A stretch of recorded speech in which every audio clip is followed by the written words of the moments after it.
It's just the same thing. Milk chocolate. My favorite. Oh, shoot.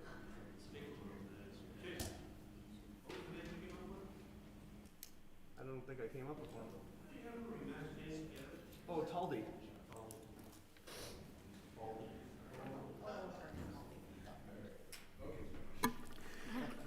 I call this meeting to order. Please stand for the Pledge of Allegiance. Pledge allegiance to the flag of the United States of America, and to the republic for which it stands, one nation, under God, indivisible, with liberty and justice for all. Thank you all for coming this evening. Will the clerk please take attendance? All council members are present, Mr. Mayor. Councilmember Wendell is joining us on the conference. Okay. Action to approve the agenda. Entertain a motion to approve the agenda. So moved. Comments from public on anything on the agenda? Questions, comments from council? Please call the roll. Avery, Aye. Doran, Aye. Niemeyer, Aye. Rasmussen, Aye. Specker, Aye. Tiltonburn, Aye. Wendell. Okay, at this time, we have open forum as if there are any member of the public who wishes to address the council on an item not listed on tonight's agenda.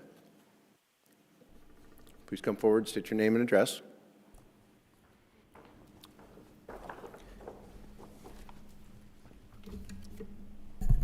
Good evening. My name is Trish Matson-Boos, and I have a teenage daughter who is one of the older advanced skaters in the Brookings Figure Skating Club, where I serve as the membership chair on the volunteer board.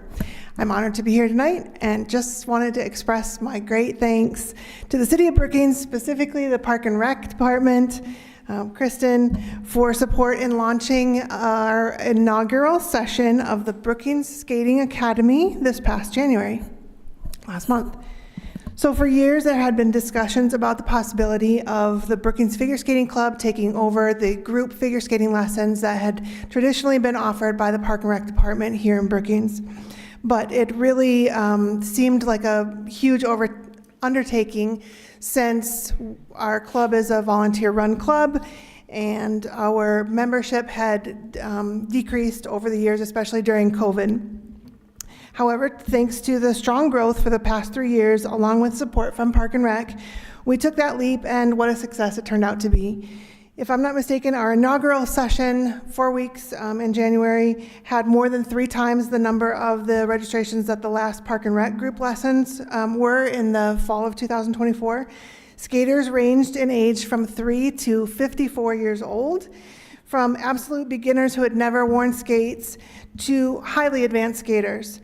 We were also thrilled to introduce new classes never before offered in Brookings, which included adaptive skating for children with disabilities and special needs, adult beginners, teen beginners, and even beginning hockey skills for a couple of different age groups.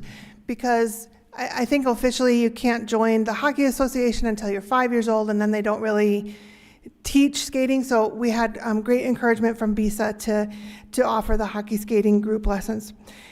To ensure, I know that I only have 3 minutes, to ensure a high quality experience, we utilize our professional coaches and the ice skating program developed by the ice sports industry. It's a national program created over 50 years ago, and it's the program of choice for skating skills around the country.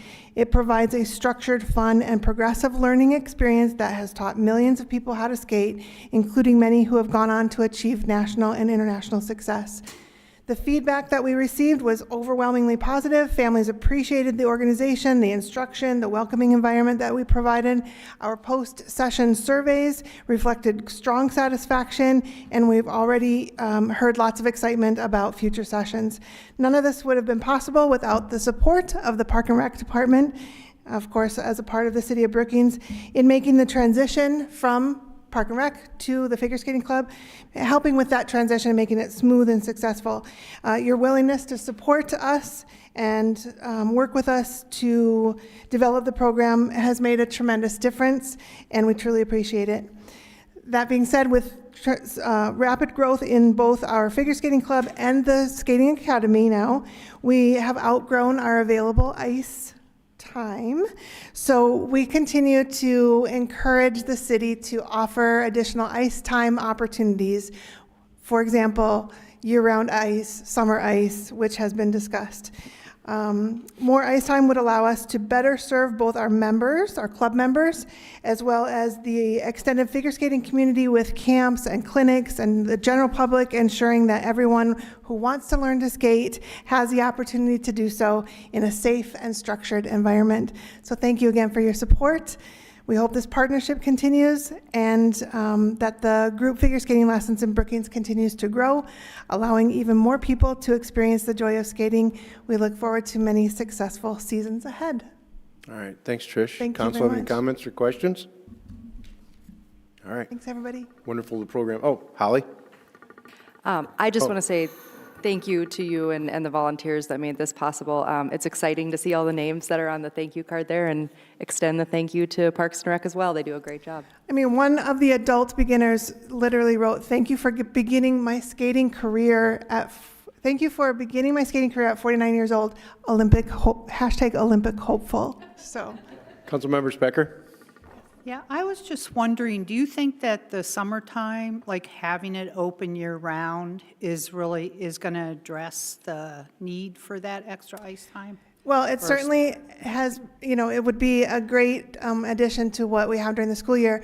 We have talked about many different opportunities, such as the group classes continuing through the summer. Of course, when kids are home from school for the summer, they need good things to do. But we can also partner a little bit better with different organizations. Say maybe it's like Boys and Girls Club Day with the figure skating club at the rink for, an hour. ULC Day with the figure skating club on the ice. There are adaptive equipment possibilities. We also can bring in camps and clinics during the summer because figure skaters come from all different, the region and different states for stuff like that. And those things are held during the summer just because the kids aren't in school. The thing with that, and hopefully this will improve over the years, but those things get advertised quite far in advance. So everybody who's going to camps this summer already knows kind of when those camps are. We haven't been able to advertise anything like that because we don't know for sure if there's going to be summer ice. But the last couple of years, we've offered a clinic, a camp in August. So we look Okay. forward to doing that if it's available. Thank you, Chris, or Trish. Kristen, you got anything to add to that?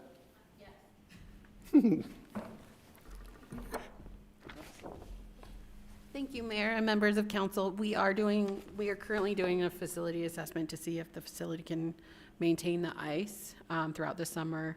As you're aware, I'm sure you're aware, the buildings are not very well insulated, and that summer heat can impact our ice. So we have a meeting in, I think, next week or the week after to really do a comprehensive facility assessment. But that's something that we're looking at doing. Thank you. Thanks, guys. Anybody else want to come up and talk to the council on anything that's not on the item? I would just comment, you can leave that sign with our public information officer. I'm sure the mayor would love to hang that in his office. All right, let's move on to the consent agenda. Action to approve the consent agenda. Is there any items to be removed from the consent agenda? Seeing none, entertain a motion to approve the consent agenda. So moved. Second. Is there any public comment on any of the items in our consent agenda? Council have any questions, comments? Please call the roll. Doran. Aye. Niemeyer. Aye. Rasmussen. Aye. Specker. Aye. Tildenburn. Aye. Wendell. Okay. On to presentations Avery? and reports. Yep, I'm sorry. Welcome, Nick. Do you have any other comments or questions what we've gotten on so far? No, I do not. Okay. All right. Presentation of reports. SDSU Student Association. Clara Kennecke is here.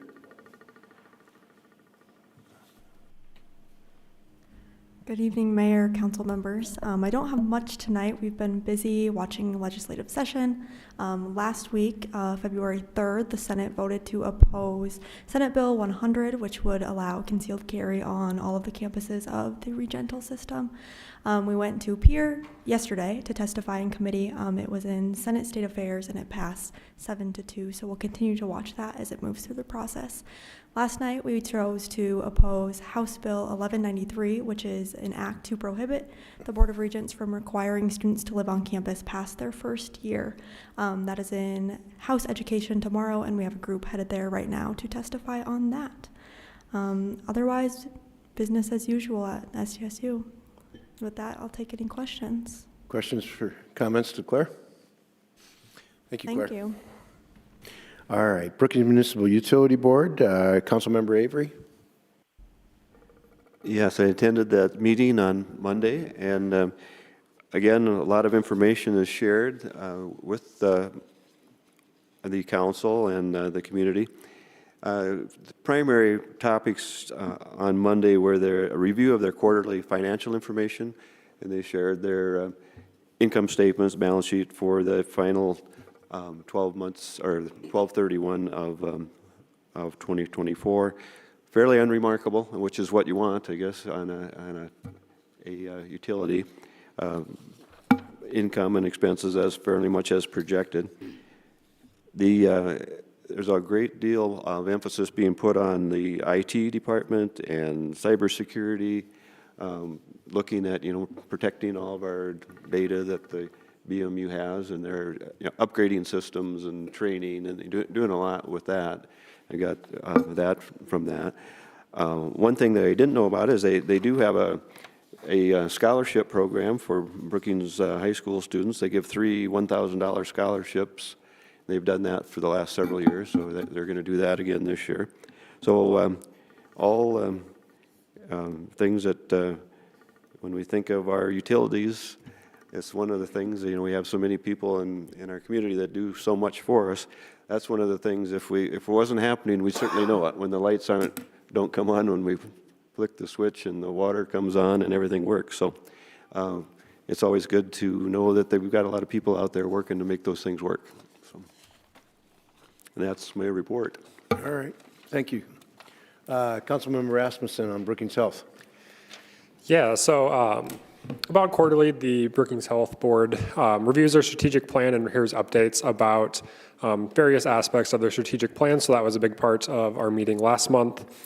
We also talked about how they're monitoring potential changes in the healthcare industry and different policies at both the state and federal level, keeping a pretty close eye on both of those. We received an update on the Northern Plains Healthcare Network, which is a network between Brookings, Huron, and Madison, as well as Prairie Lakes, and they just kind of share like administrative best practices, healthcare practices, and the best ways to serve rural communities. Update on the Yorkshire Medical Building. It's largely on schedule. There was a couple hiccups due to weather, but for the most part, that's going to be completed on time. And then part of their exciting news, a survey called the Maternity Practices in Infant Nutrition and Care, which is just kind of an overall evaluation of how the hospital is handling maternity care. Brookings Health System scored a perfect 100 on that survey this past year, so they were excited about that. That's the end of my report. Thank you. Any questions for Andrew or Wayne? All right, we'll move on to our first readings. We have no contracts and change orders this evening. Introduction and first reading on Ordinance 25-004. An ordinance amending Section 62-86 of the Code of Ordinances of the City of Brookings, South Dakota, to remove or to provide for removal of the designation of no mow May in the City of Brookings, South Dakota. And we will have the chair. Albert. Okay, from Sustainability Council, right? Yep, correct. Okay. Good evening, councilors, mayor, and rest of the attendees. My name is Albert Patan. I'm the vice chair of the Brookings Sustainability Council. And today we're going to discuss the repeal of no mow May and our recommendations. So a little bit of background, No Mow May was introduced approximately 2 years ago. It's a national campaign that was advocated by Bee City USA. The primary purpose of No Mow May was to provide support pollinator populations and encourage residents to delay lawn mowing during the month of May.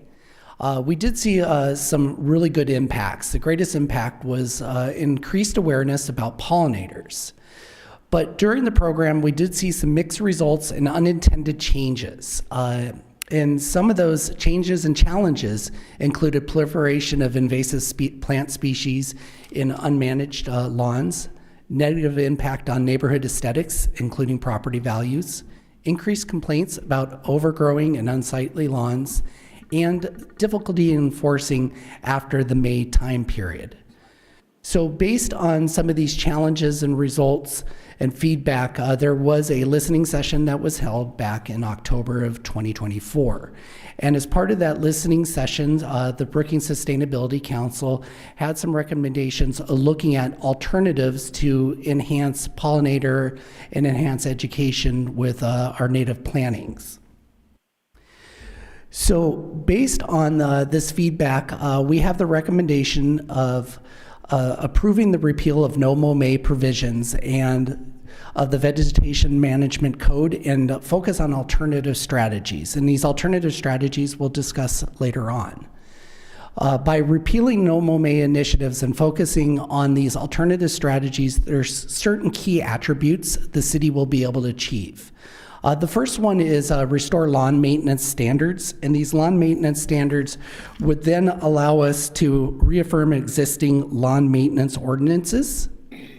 The second item would be looking at invasive species.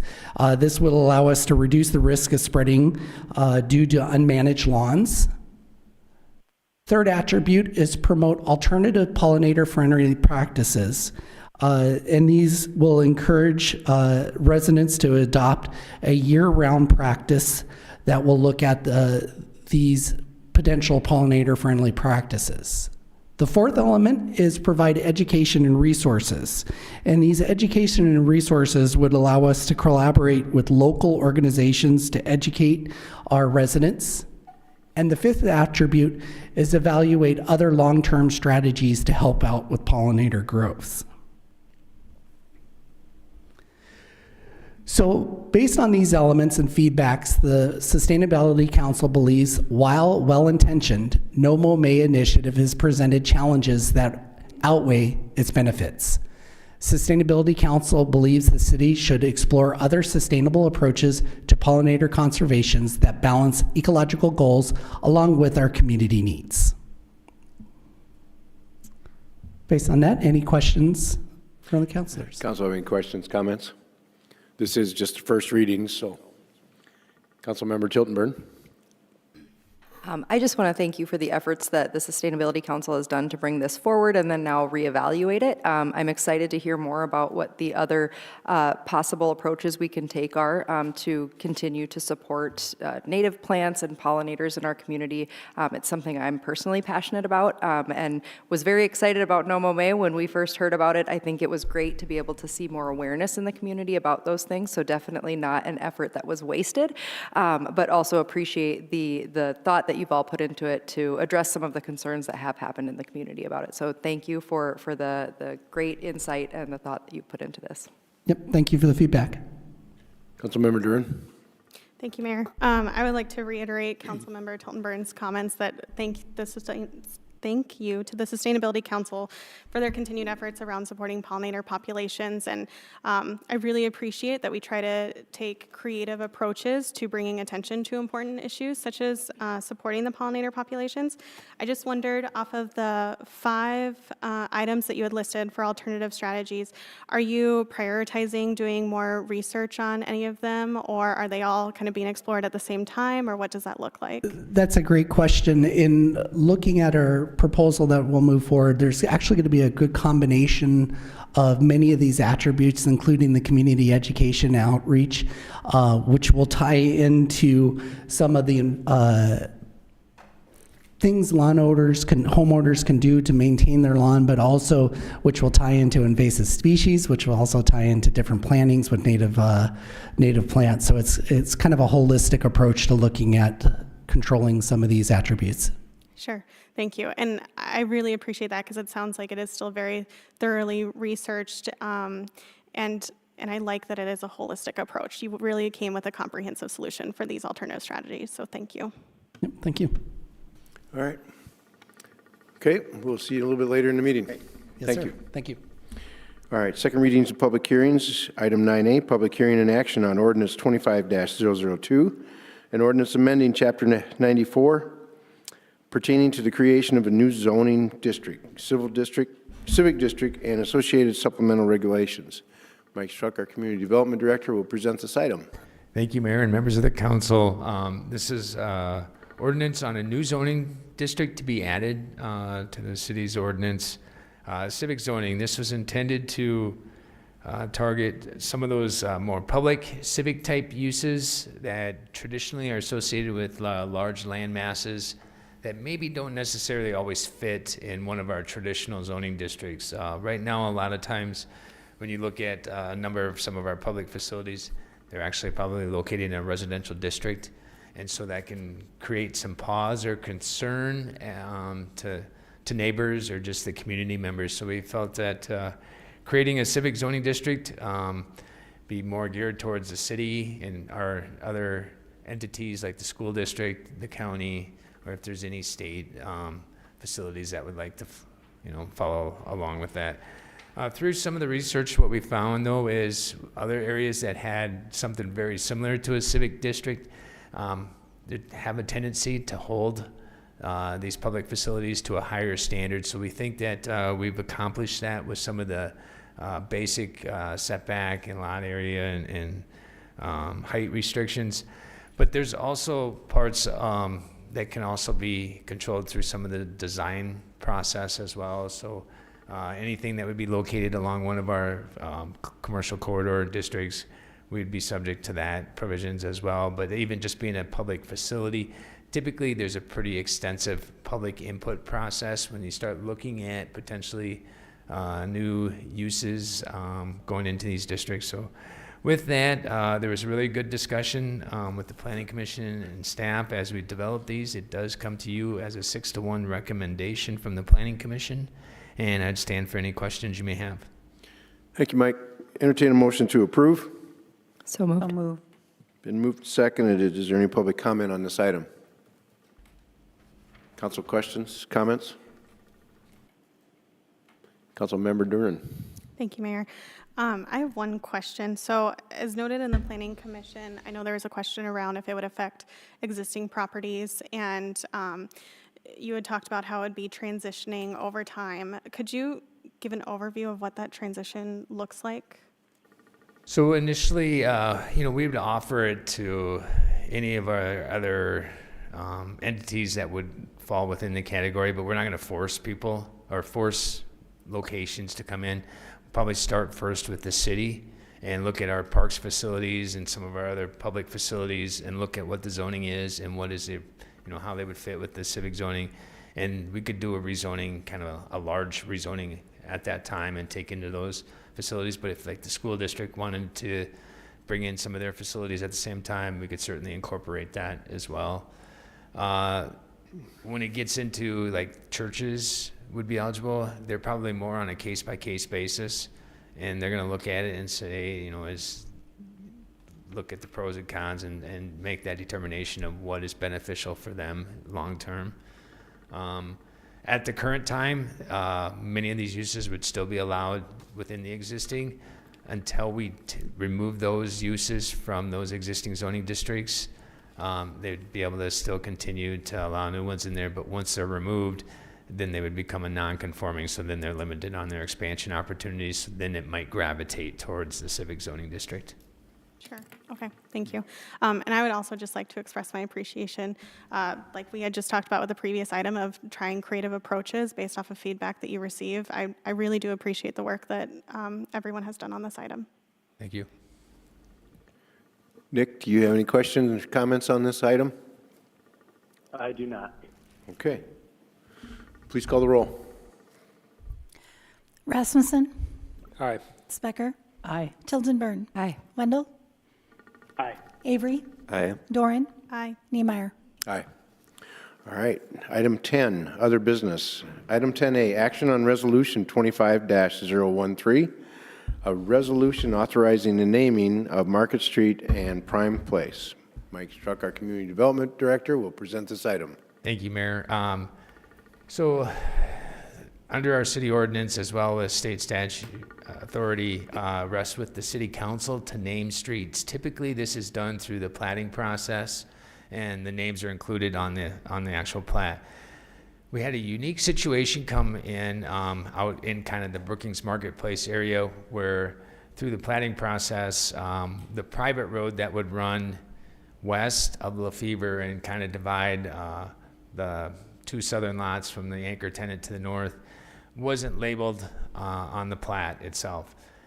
And then another street just further east that would go between the My Place Hotel and the city's Research and Technology Center, that was actually acquired through a legal description process with the two property owners to the south and then the city property to the north. So we that one will be a public street, public streets that run east-west and with the suffix street. Private roads that run east-west and with the suffix place. We're throwing names out there, they're placeholders. If you've got something better, we can certainly table this till the next meeting. We could change it if you got a great name. Just keep in mind there's the private road needs to end in place and then the public one ends in street. And nobody would be offended as to what the names are proposed. We just want to keep them short enough so that they will fit on a sign and we don't have to order extra large signs. With that, I would stand for any questions you have. All right. So entertain a motion to table? So moved. Second. Okay. Any comments at this time? Right. Councilmember Specker. Yeah, I would like to suggest to the public that they email us if they have any good ideas for something that ends in a place. And I would appreciate that because we do have to check it against our database of street names just to make sure we don't have anything similar in pronunciation or spelling. But yeah, we can wait 2 weeks and then once the Yeah, name's and if approved. they let us know, then we could kind of throw it around. Perfect. Thanks. Okay. Councilmember Duran. Thank you, Mayor. I just wanted to clarify, of tabling this would not delay construction of the marketplace, would it? No, we do have a building permit in that we need the naming of the private road, but they're not ready to move to construction. I mean, we need to get the infrastructure put in first, but they have submitted it and we're just waiting for addressing.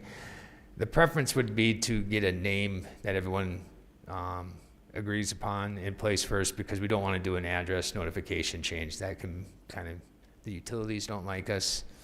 Post office doesn't like us, and so let's just try and figure out a name that we all like and get it right the first time. Sure. Okay, thank you. All right. Thanks, Mike. Oh, yeah. Please call the roll. Specker, Aye. Tiltonburn, Aye. Wendell, Aye. Avery, Aye. Doran, Aye. Niemeyer, Aye. Rasmussen. Aye. All right. That will be on the meeting on the 25th, correct? Right? Correct. Yeah. Okay. Item 10B, action on resolution 25-014, a resolution designating the city of Brookings as a B City USA affiliate. Our Chair Albert, No. is it Patton? Patan. Patin. Yep. Okay. Our co-chair for sustainability will present this item. All right, excellent, thank you. During our NOMO presentation, we discussed the option of promoting alternative pollinator-friendly practices. One of those alternative methods is receiving the Bee City affiliate designation. The Brookings Sustainability Council recommends the City Council adopt the Bee City USA designation. This designation provides the framework to promote pollinator-friendly policies and practices within our community. This program will collaborate between Parks, Recreation, Forestry departments and the Sustainability Council. With the Bee City designation, there's several commitments that we would work on. These commitments would look at, one, establishing a pollinator committee. Now, this pollinator committee can be a new committee, or it could be a committee that is already in place, such as the Sustainability Council. We would also develop a pollinator habitat plan. This pollinator habitat plan will look at enhancing and creating new habitats within our community. The third element would look at reducing pesticide usage, and this would adopt practices to help minimize use, but also implement integrated pest management practices to help reduce the amount of overall pesticide usage.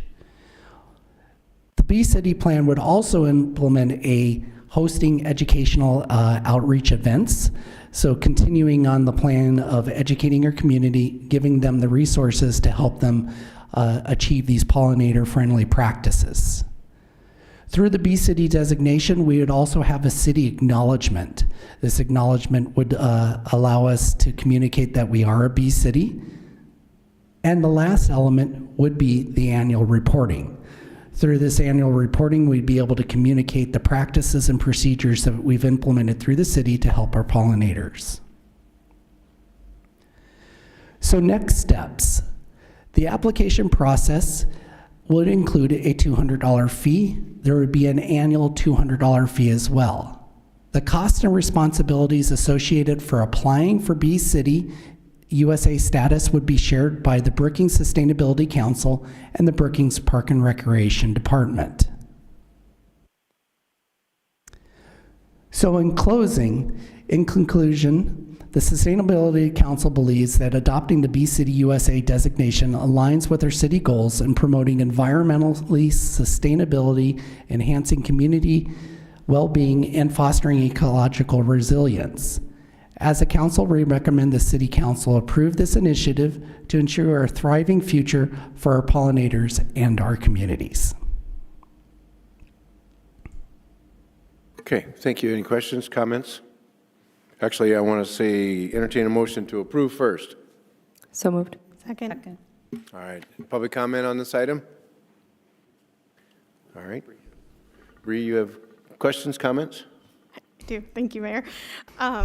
Thank you for the work on this. I have a few questions. So first, I just wondered about the committee, how you had said that it would potentially be a new committee or similar to the Sustainability Council. Is that something that the Sustainability Council will continue to explore the format of, or are you thinking that it will be housed under the Sustainability Council? We'll continue to look at it, but to start, we will house it within the Sustainability Council and then continue to look at additional volunteers to help with that. Sure. And then is there a timeline for achieving like a baseline of the framework commitments that you had mentioned, or is it just always ongoing? There's already been a lot of things that have been done through the Parks and Recreation Department, and there's been some work already done with our Sustainability Council as well. And of course, there will be those ongoing attributes to work on too. So there is a good framework already laid out. Great. That's great to hear.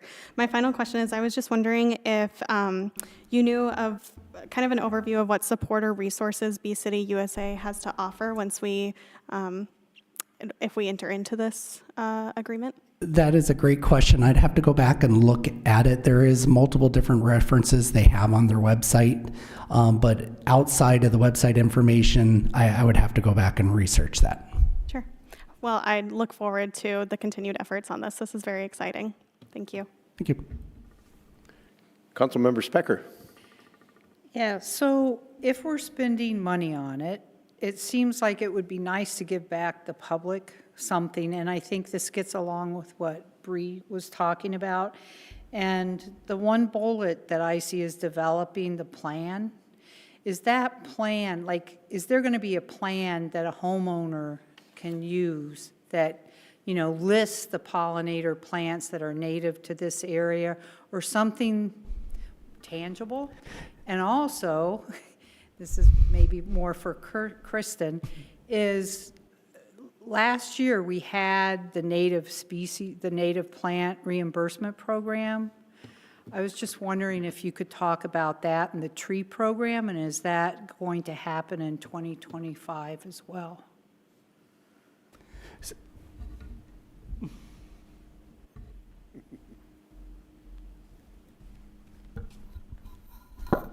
Thank you, Mayor and members of council. I believe the native planting program is happening again. That's through our Public Works Department. Okay. And then, of course, the tree program is happening again. We are offering a further incentive for people to plant them in their front yards because that improves the energy efficiency in their home. Kristen, maybe you can also talk about your pesticide management plan for the Parks Department. I know that that was a very interesting process. It was part of your certification, but you put a lot of time and effort into it, and I assume it's part of this process. Yep, it's part of this process. It's actually pretty exciting. So I'm not a big pesticide fan, but there are, just so you're aware, there are locations that pesticide use is more used, such as like the golf course and Fishback Soccer Complex. That will continue. However, areas like around playgrounds and trails and those kind of spaces, pesticide use, we don't currently use, and we'll continue not to use them around there. We constantly do test out other things such as cinnamon in water and baking soda and those kind of things to act as natural deterrents. You might have heard about the ladybugs that we release downtown every year. They eat the aphids, so we're always looking at healthier options. Okay. Any other questions, comments? I'd like to make one. My granddaughter, she's 2.5 now, but she's a big fan of the bees that are on the rose bushes right by our Methodist church in between the alleyway. And they're just loaded with bees every year. And those bushes bloom continuously all summer. Mm-hmm. I'm a big flower guy, so I kind of like this whole idea anyway. So we do have quite a few hummingbirds and bees in our backyard. And so it's always fun to watch. And I kind of look forward to how many more flowers we're going to have in town. Yep, So, absolutely. all right. Any comments from the public? Questions? Council members, any other questions, comments? Please call the roll. Tilton Burn, Aye. Wendell, Aye. Avery, Aye. Doran, Aye. Niemeyer, Aye. Rasmussen, Aye. Specker. Aye. I'm sorry, Nick. I forgot all about asking you if you had any comments, and after we're done with the vote, do you have any comments or questions? I do not. I'll interject if I do. Thank you. All right. So that ends kind of our agenda this evening. Our next meeting is next week on the 18th. It will be a study session, and Councilmember Specker asked for information on PDDs and commercial corridor zoning differences way back in October, and we have a presentation on that to show the differences, and we will possibly have something else, right? That's just it? Okay. All right. And then I would assume Mike's presenting that? Yeah, I believe so. Mike Struck is? Okay. And then our next stated meeting will be on the 25th, and as of right now, we don't have anything on the agenda at the moment, except for what we had for first reading tonight. Okay. Any member of the council have anything else for future agendas? Nick, you're going to do a report on the merger on the 25th? That's correct. Okay. All right. With that being said, entertain a motion to adjourn. So moved. Second. All those in favor say aye. Aye. Meeting adjourned.